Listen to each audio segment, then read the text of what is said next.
During our movie night at home, my boyfriend fell asleep on the couch with his phone unlocked. Messages kept coming in from work project.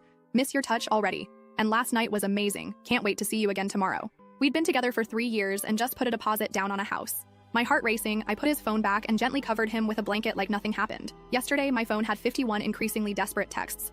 Me and Harrison have been together for 3 whole years. Like, we just put a deposit down on a cute little craftsman house in the suburbs last week. We had names picked out for our future kids. We had a joint Costco membership, y'all. That's practically marriage in millennial terms, LMAO. So basically, Friday nights are always our movie nights. It's been our tradition since like month 2 of dating. We take turns picking the movie, make some fancy popcorn, I'm talking nutritional yeast and everything, and just chill together after a long work week. It's honestly been my favorite part of every week for years now. This past Friday was Harrison's turn to pick, and he chose some boring documentary about cryptocurrency. Edit. Not trying to offend any crypto bros out there. Just not my thing. About 45 minutes in, I noticed he was completely knocked out on the couch. Not surprising since he claimed he'd been working late all week on some big project at work. I was about to wake him up and suggest we just go to bed when his phone lit up on the coffee table, and then it lit up again. And again. Y'all, his phone was unlocked. The messages were right there on the screen from someone saved as work project with an emoji. At first I thought nothing of it, but then I read, miss your touch already. And then, last night was amazing. Can't wait to see you again tomorrow. My heart literally stopped. I couldn't breathe. I felt like someone had punched me directly in the stomach and then threw me off a cliff. 3 years. 3 years. All the plans, all the promises, all the I love yous and you're the one speeches. Were they all lies? I'll admit, I did something I never thought I would do. I picked up his phone and quickly scrolled through the conversation. I know, invasion of privacy and all that, but something in my gut told me I needed to see the truth. And wow, the truth was ugly. This wasn't just some flirty texts. There were plans for hotel meetups, explicit messages, and even photos that I immediately wished I could unsee. Based on the timestamps, this had been going on for at least 2 months. There were messages about me, about how he was handling the Gloria situation, and how he was trying to figure things out, but didn't want to hurt me. As if cheating on me for months wasn't already hurting me. The audacity of this man? I wanted to scream. I wanted to throw his phone through the window. I wanted to wake him up and demand answers. But something inside me, something cold and calculating that I didn't even know existed, told me to wait. So I gently placed his phone back exactly where it was. I pulled the throw blanket over him like a loving girlfriend would. And I went to the bathroom where I had the quietest panic attack of my life. Edit. Just to clarify, I didn't confront him that night. I needed time to process and plan. I spent the rest of the night pretending to sleep while my mind raced with questions. Who was this person? How long had this really been going on? Was this why he'd been working late so often? What about our house? The deposit was most of my savings. The next morning was surreal. Harrison woke up, kissed my forehead, and acted like everything was normal. He even made me breakfast and talked about paint colors for the new house. I've never been an actress, but that day I deserved an Oscar because somehow I smiled and nodded and pretended that my entire world wasn't falling apart. As soon as he left for his Saturday morning gym session, which I now realized was probably meeting up with work project, I called my best friend Sally. She came over immediately, and we spent the next 3 hours going through every detail I could remember from those messages. Sally suggested we do some digging. Harrison and I share a credit card for household expenses, so we logged into the account online. And there it was. Evidence of dinners at restaurants I'd never been to, Uber rides at odd hours, and even a hotel charge from last weekend when he told me he was on a business trip. I felt physically sick. The more we looked, the more we found. It was like every suspicion I'd ever pushed down over the last few months was being confirmed. The late nights, the sudden work emergencies, the new Dior cologne he started wearing, the password changes on his laptop. It all made sense now. But here's where I need advice, Reddit. I don't want to just confront him and have him gaslight me or minimize what he's done. I don't want to just walk away and let him spin some narrative about how things weren't working out. I want him to truly understand what he's thrown away. I want him to feel the same earth-shattering pain that I'm feeling right now. Sally thinks I should gather more evidence before confronting him. She suggested I pretend everything is normal for a bit longer while I figure out a plan. So basically, I spent all day yesterday being the perfect girlfriend, made his favorite dinner, didn't question when he was texting and smiling at his phone, though now I knew who it was, and even initiated intimacy, which made me feel physically ill afterward, but I had to keep up appearances. This morning, I casually mentioned I might have a work trip next weekend, and he immediately perked up. He was trying to hide it, but I could see the wheels turning in his head about having the apartment to himself. It confirmed everything. I'm going to pretend to go on this trip, but actually I'll be staying at Sally's apartment across town. I have a feeling he's going to invite work project over to our home, and when he does, well, that's when I'll make my move. I'm not typically a vengeful person, y'all, but something inside me has snapped. 3 years of my life, my savings, my trust. I can't just walk away with nothing while he gets to have his cake and eat it too. Edit. To answer some common questions. Yes, I've taken screenshots of everything, including the credit card statements. And no, I won't do anything illegal, lol. I just want him to feel the consequences of his actions. Edit 2. For those asking about the house deposit, we haven't closed yet. The money is in escrow and I've already contacted a lawyer about options. Don't worry, I'm protecting myself financially. Edit 3. Several of you in the comments are saying I'm being manipulative by not confronting him directly. Maybe you're right, but after 3 years of building a life with someone who's been living a double life, can you blame me for wanting some closure on my terms? First update. Okay, so first of all, wow. I did not expect my last post to blow up like that. Thank you to everyone who commented with advice and support. Reading your messages has honestly been keeping me sane through this nightmare. Y'all are the real MVPs. It's been exactly 1 week since I discovered Harrison's betrayal, and I have so much to update you on. So basically, I've been living a double life this past week. On the outside, I'm still Harrison's loving girlfriend who's excited about our new house and future together. But on the inside, I'm basically a private investigator collecting evidence and planning my exit strategy. As many of you suggested, I met with a financial advisor on Monday, told Harrison I was having lunch with a coworker. The advisor confirmed what many of you said in the comments. I needed to protect myself ASAP. Since the house deposit came mostly from my savings, she helped me draft a letter to the escrow company. I haven't sent it yet, but it's ready to go when I make my move. I also opened a new bank account at a completely different bank and started moving small amounts of money from our joint savings. Not enough that he'd notice, but enough that I'll have emergency funds when everything goes down. Edit. To the people calling this stealing, it's my money that I earned and deposited. I'm just protecting what's mine. But here's where things get interesting. Remember how I mentioned Harrison works at a marketing firm? Well, on Tuesday they had their monthly team happy hour, which partners are always invited to. I usually skip these because they're boring F, but this time I made sure to attend. Y'all, I met Work Project in person. Her name is Dina, and she's the new creative director who started about 3 months ago. Harrison introduced us so casually, like my world wasn't literally imploding as I shook her hand. She's exactly what you'd expect. Gorgeous, confident, stylish, everything I've been feeling insecure about lately. The way they interacted was so obvious once I knew what to look for. The inside jokes, the lingering eye contact, the way he kept finding excuses to be near her. At one point, I went to the bathroom and circled back through a different entrance to the bar, only to find them in a corner speaking intensely with their heads close together. They jumped apart when someone else approached. I wanted to scream or throw my drink in both their faces, but instead I smiled and played dumb. I even complimented her earrings, which looked expensive AF BTW, and asked about her background. Turns out she moved here from Chicago for the job opportunity. Yeah, right. More like for my boyfriend. When we were leaving, I overheard her tell him, "Your girlfriend seems so sweet," with this fake sympathetic voice. I literally had to dig my nails into my palms to keep from losing it right there. That night, Harrison was extra affectionate, probably out of guilt. He even suggested we look at furniture for the new house online. The audacity. I sat there picking out couches with him while imagining setting fire to everything he loves. I'm not actually going to do that, don't worry, Reddit mods. LL. So Wednesday rolled around, and I decided to take some of your suggestions about tracking his movements. I downloaded our phone carrier's app, which shows the location history for phones on our family plan, Goldmine. Every Tuesday and Thursday when he claimed to be working late, his phone was at an address across town. A quick Google search showed it's an apartment complex. Guess whose name came up when I cross-referenced the address with some social media searches? Yup, Dina's. He's been going to her apartment twice a week like clockwork. Thursday was the hardest day to maintain my act. I knew exactly where he was going after work, exactly what he was doing, and with whom. He texted that he had to finish some graphics for a presentation and would be late. I responded with a sweet, "No problem, babe, I'll save you some dinner. Love you," while literally shaking with rage. While he was gone, I did a deep dive into our finances. We've been together 3 years, but only merged some of our accounts about a year ago when we started seriously saving for a house. I found charges for nice restaurants, wine shops, and even a jewelry store from last month. Jewelry. I've received exactly 0 pieces of jewelry from Harrison in the last 6 months. Edit. Several people asked if the jewelry could have been for me as a surprise. Nope. The date of purchase was the day before Valentine's Day, and he gave me a card for Valentine's Day. Just a card. Now I know where his real gift went. Friday was movie night again. The irony wasn't lost on me that exactly 1 week before, my life had been turned upside down during this same tradition. Harrison picked another documentary, about some tech billionaire, equally boring. This time, I watched him instead of the movie. The way he kept checking his phone, the way he angled it away from me when texting. All these behaviors I'd previously ignored now screamed red flags. After he fell asleep, he didn't even make it through the movie, typical. I checked his phone again. The conversation with Work Project had been deleted, but there was a new chat with D-Work that was obviously Dina.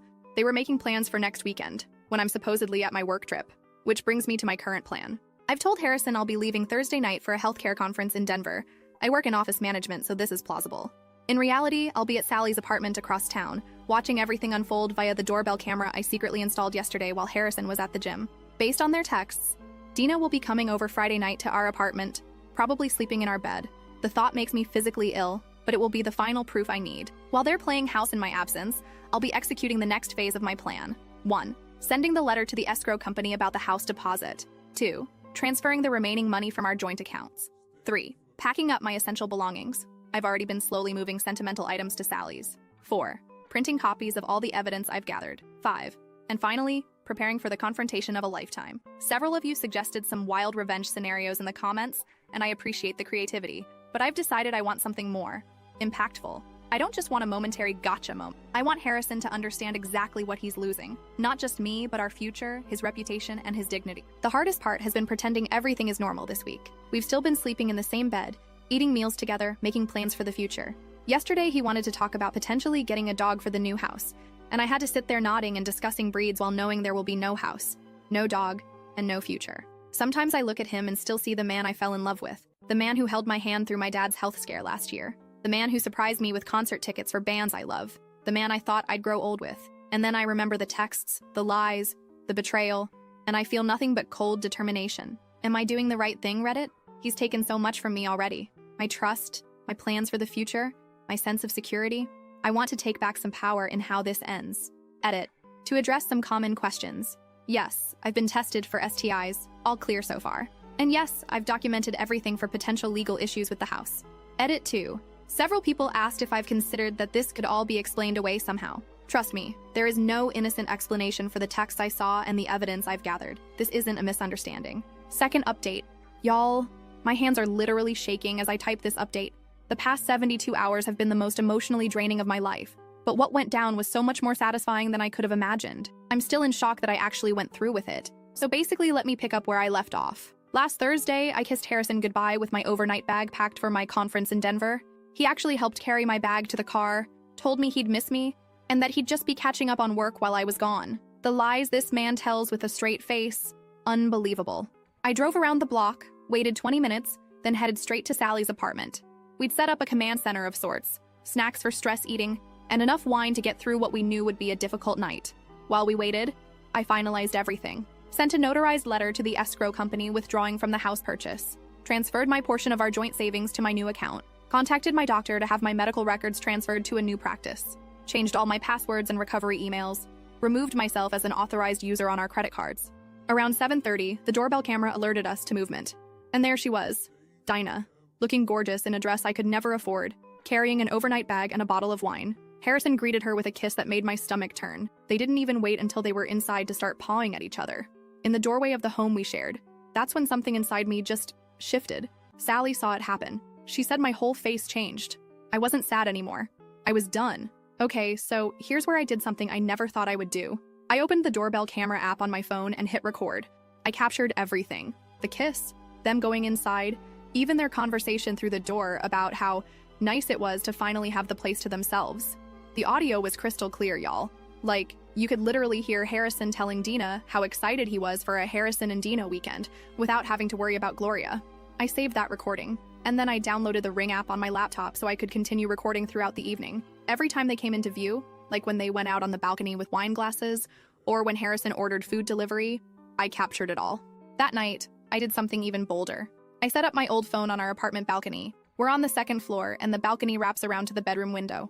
I climbed up the fire escape with Sally's brother keeping watch, and I positioned the phone where it could see into our bedroom through the gap in the curtains Harrison never closes properly. The next morning, I went to our apartment while I knew Harrison would be at work. I had exactly 3 hours to get everything important out before he might come home for lunch. Sally brought 2 of her brothers to help, and we worked like a well-oiled machine. I only took what was undeniably mine: clothes, personal items, family heirlooms, and a few pieces of furniture I'd brought into the relationship. I left all the joint purchases and anything that could be disputed. I wasn't interested in stuff. I just wanted out. Before I left, I did one final sweep to make sure I hadn't forgotten anything important. In the bathroom, I found her hairbrush and makeup on my vanity. In the kitchen, there were 2 wine glasses in the sink. And in the bedroom, well, let's just say the evidence of their night together was obvious. I left my key on the counter along with some printed evidence of their affair. A few text screenshots, some credit card statements. Just enough to let him know I wasn't clueless. But I kept the recordings for myself, for now. Then I blocked Harrison on everything. Phone, email, social media, even Venmo. I contacted our friends and family to let them know we had broken up and that I wouldn't be discussing details, but that I needed space from anything related to Harrison. I expected to feel victorious after executing my plans so perfectly. Instead, I just felt empty. 3 years of my life, gone. All our plans, our inside jokes, our routines, erased in a single morning. I cried the entire way back to Sally's apartment. But then, his messages started coming through on my work email, the one communication method I'd forgotten to block. First email, 12:34 p.m. Gloria, where are you? Just came home for lunch and saw your stuff gone. What's happening? Call me ASAP. Second email, 12:46 p.m. I see the papers you left. This isn't what you think. Please call me so I can explain. Third email, 1:03 p.m. I know I've made mistakes, but we can work through this. Don't throw away 3 years over a misunderstanding. A misunderstanding? Is that what we're calling sleeping with your coworker for months while planning a future with someone else? The emails kept coming all afternoon, each one more desperate than the last. By evening, he was alternating between apologizing profusely and being angry that I invaded his privacy and acted so drastically without talking to him first. When the emails didn't work, he started showing up at places he thought I might be. My favorite coffee shop, my parents' house, Sally's apartment. Thankfully, she didn't tell him I was staying there. He even went to my workplace, causing such a scene that my boss almost called security. The audacity of this man to act like I'm the one who did something wrong? That's when the rage I'd been suppressing finally boiled over. So I did it. I really did it. I created a private link to all the recordings, the doorbell footage, the balcony conversation, everything, and sent it to Harrison's parents. Edit. To those saying this was too harsh, maybe. But this man was planning to buy a house with me while carrying on an affair. His parents had helped with our house deposit. They deserve to know who their son really is. I didn't include any angry message or explanation. I simply wrote, I thought you should know why Harrison and I won't be buying the house together after all. I'm sorry to send this, but you deserve the truth. 10 minutes later, Harrison's phone apparently blew up with calls from his parents. How do I know? Because he sent me 20 text messages from his friend's phone about how I had ruined his life, and how could you send that to my parents? But I wasn't done. I also sent the link to his boss, not out of pure revenge, but because their company has a strict policy against inter-office relationships, especially between people at different levels. They had been conducting their affair on company time, using company resources. Edit. For those saying I went too far with the boss, Harrison had recently received a promotion that should have gone to his coworker Larry, who's been struggling to support his family. Harrison got it partly because Dina advocated for him in meetings. That night, Friday, Harrison apparently went on a bender with his friends.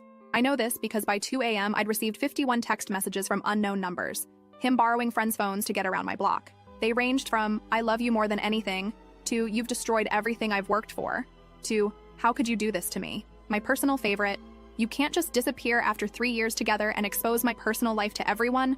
What am I supposed to tell people? Maybe tell them the truth, that you're a cheating liar who got caught? Saturday morning, Dina herself reached out via Instagram, now also blocked. Her message wasn't apologetic this time. Apparently she'd been called into an emergency meeting with HR and was facing possible termination. She blamed me for overreacting and not handling this like an adult. By Saturday afternoon, word had spread through our friend group. The reactions have been mixed. Some immediately took my side, disgusted by Harrison's behavior. Others think I went nuclear by involving his workplace and family. A few have tried to remain neutral, saying I should have just walked away quietly. But here's the thing about consequences. Sometimes they need to be public. Harrison wasn't just betraying me in private.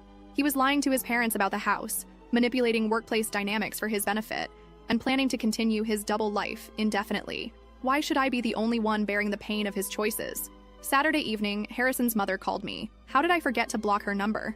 To my shock, she wasn't angry at me at all. She was devastated about what her son had done and thanked me for showing her the truth, painful as it was. She apologized for raising such a dishonest man and said their family would be having some serious conversations with Harrison. After that call, I turned off my phone completely for 24 hours. I needed a break from the drama, from the emotions, from the constant reminders of what I'd lost.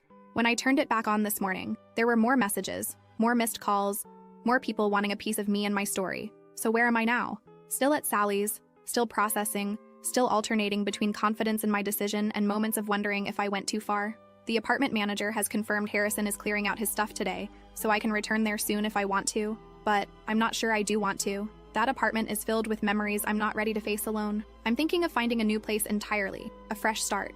I've also decided to take a week off work to clear my head. My boss was incredibly understanding once I explained the situation, minus the gory details. As for the house, the escrow company confirmed they've received my withdrawal notice. I'll lose some earnest money, but that's a small price to pay for not being legally tied to Harrison for the biggest purchase of my life. Harrison is still trying to reach me through mutual friends, but now his tone has completely changed. He's not saying he deserves a chance to explain anymore. He's begging me to please stop sharing the recordings with more people and swearing he's learned his lesson. Too little, too late, Harrison. Edit. To everyone asking if I'll ever let him explain, maybe someday when it hurts less. But right now, I can't imagine any explanation that would make what he did okay. Edit 2. For those saying I was too harsh with the videos, maybe. But after being lied to for months while planning a future together, I needed him to face real consequences, not just a sad breakup he could spin however he wanted. Edit 3. Several people have asked for the recordings. Absolutely not. I didn't create them for entertainment or to completely destroy Harrison's life. I shared them selectively with people who needed to know the truth. I'm not looking to humiliate him publicly beyond that. Tomorrow, I meet with a therapist, thanks to those who suggested this in the comments. Last update. So basically, the last time I updated, I had just executed what many of you called nuclear revenge on Harrison, recording him and Dina via the doorbell camera, catching their intimate moments, sending the evidence to his parents and his boss, and basically exposing his double life to everyone who mattered. I'd moved out, blocked him everywhere, and was hiding out at Sally's apartment processing the aftermath of my own actions. A lot of you wanted to know if I ever confronted him face-to-face after all that, and the answer is yes, but not how or when I expected to. About a week after I sent those recordings, I was having coffee at this little cafe across town, specifically chosen because Harrison would never go there. Too hipster for him, LOL. I was journaling, something my therapist suggested, when I heard someone say my name. I looked up, and there he was, Harrison, looking like absolute hell. Unshaven, dark circles, wrinkled clothes. He'd clearly lost weight, and his eyes had this haunted look I'd never seen before. For a split second, I felt this surge of satisfaction seeing him so wrecked. Then it was replaced by pure anxiety, because I was not ready for this confrontation. He asked if he could sit down. My first instinct was to say no and leave, but something in me needed closure, so I nodded. What followed was the most honest conversation we'd had in months, maybe ever. I just listened as he tried to explain himself. The affair with Dina had started as flirting at work, then drinks after late meetings, and eventually, well, you know. He claimed he never meant for it to happen, classic, that he had been stressed about the house purchase, oh please, that he still loved me but had gotten caught up in the excitement, gag me. But then he addressed what I'd done, sending the recordings to his parents and boss. To my surprise, he didn't seem angry about it anymore. He said after the initial shock and humiliation, he realized it was exactly what he deserved. His parents had apparently given him the disappointment talk of a lifetime. They'd made him pay back their portion of the house deposit and told him he needed to grow up and face consequences. At work, he'd been put on probation and removed from Dinah's department. Larry, the coworker who should have gotten Harrison's promotion, was now being considered for advancement instead. When he finished talking, I asked just one question. If I hadn't found out, and if I hadn't exposed everything, how long would you have continued lying to my face every day? He couldn't answer, and that told me everything. I told him calmly that while I appreciated his honesty now, it was too late.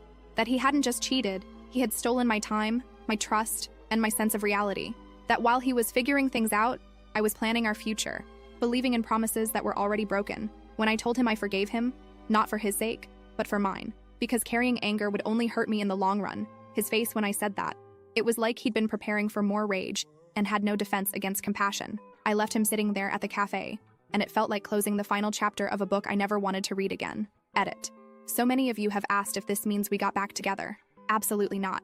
Forgiveness doesn't mean reconciliation. The weeks that followed were a blur of practical matters. Found a cute studio apartment that's just mine, and decorated it exactly how I want. Sorted out the financial mess from the canceled house purchase. Lost some money, but protected most of my investment. Started therapy twice a week. Best decision ever, y'all. Leaned heavily on friends who showed up in ways I never expected. As for Dina, she actually reached out again about 2 months after everything went down. Turns out, after the HR investigation and all the drama at work, she decided to transfer back to the Chicago office. She told me Harrison had been lying to her too, telling her our relationship was basically over, that we were only staying together until the house purchase was complete for financial reasons. She apologized again for her part in everything and wished me well.